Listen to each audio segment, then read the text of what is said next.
বছর পূর্তি হচ্ছে। সেটা আমাদের সবার জন্য একটা আনন্দের দিন, আবার দুঃখের দিন। যদি আজকে শহীদ ওসমান হাদি ভাই বেঁচে থাকতেন, আজকের দিনটা হয়তো বা আর একটু গুছানো হইতো, সুন্দর হইতো, রাজনৈতিক ভাবে আরো অনেক বাংলাদেশ এগিয়ে যাইতো।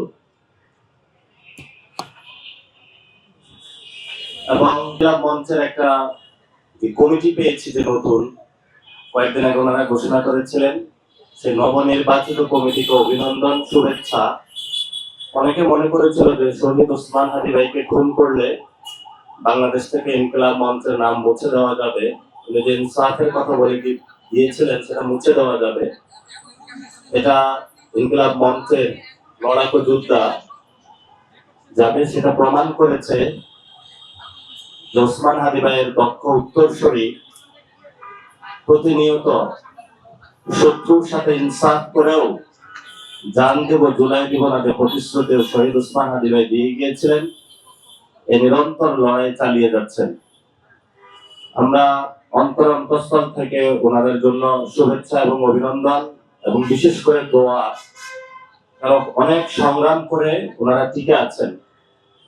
আমি পার্সোনালি যদি মনে করি, অর্থনৈতিক সংকট, রাজনৈতিক সংকট, আরেকদিকে হলো শহীদ ওসমান হাদি ভাইয়ের বিচারের দাবিতে মাঠে থাকা, সমসাময়িক রাজনৈতিক ইস্যু নিয়ে মাঠে থাকা, দিনরাত পরিশ্রম করে যাচ্ছেন। ওসমান হাদি ভাই যখন লড়াই করেছিলেন সেই সময়টাতে অনেকেই অংশগ্রহণ করেছেন, আবার অনেকে করেন নাই। হয়তো জাবের এর গুরুত্বটা এখন অনেকে অনুধাবন করতে পারে না। ভবিষ্যতে হয়তো বাংলাদেশ এই জায়গাটা অনুধাবন করবে। এবং সবচেয়ে বড় জিনিস যেটা হলো, ইনকিলাব মঞ্চের একটা ডেডিকেটেড বাহিনী রয়েছে যাদেরকে বলা হয়। আমি তাদের সাথে যখন ওনারা গণভবনের সামনে বসেছিলেন একটু মিশার সুযোগ পেয়েছি। ওনারা লাইক দা আবাবিল পাখি, ওনাদেরকে দমানো এটা সরকারের পক্ষ সম্ভব নয়, বাহিরের কারো সম্ভব নয়। আমি জাবেরের বিয়েতে যখন গিয়েছিলাম, ওনাদের সাথে নদীতে গোসল হয়েছিল, আমি কাছ থেকে আগে ওনার সাথে মেশার সুযোগ পাই নাই। তাদের মধ্যে এত উদ্দীপনা, এত চঞ্চলতা, এটা আসলে মানে এই ধরনের যদি কোনো পলিটিক্যাল পার্টির মধ্যে থাকতো, ওই পার্টি অনেক বড় হয়ে যেত। এই সৎ সাহস ওনাদের মধ্যে আছে এবং খুবই একটা গুছানো টিম, যারা আদর্শ, ন্যায়, নীতি, ইনসাফের ক্ষেত্রে শহীদ ওসমান হাদি ভাইয়ের যে মান সম্মান, এটা এক বিন্দু তারা কোথাও কম্প্রোমাইজ করে নাই।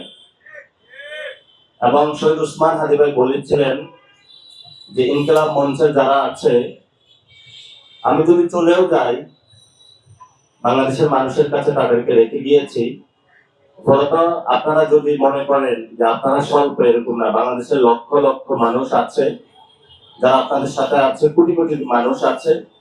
এবং বর্তমানে বিরোধী দলীয় যারা এমপি এবং সরকার দলীয় এমপি, তারা সব জায়গায় একটা বিপদে থাকে।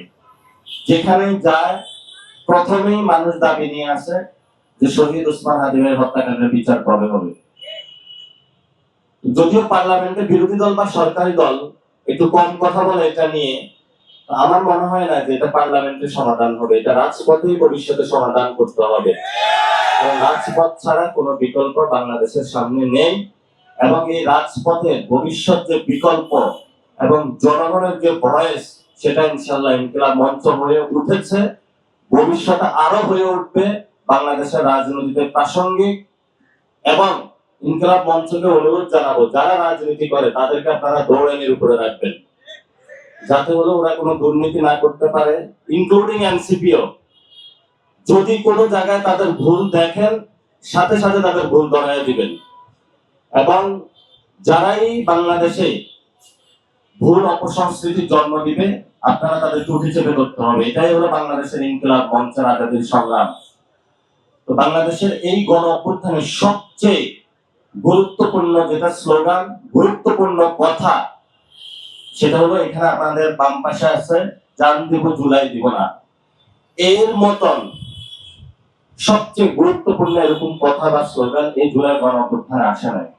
সেটা শহীদ ওসমান হাদি ভাই দিয়ে গিয়েছেন আমাদেরকে, এবং সেটা ধরে আমাদেরকে এগিয়ে যেতে হবে। যে কোনো সময় আপনাদের খেদমতে আমরা আছি।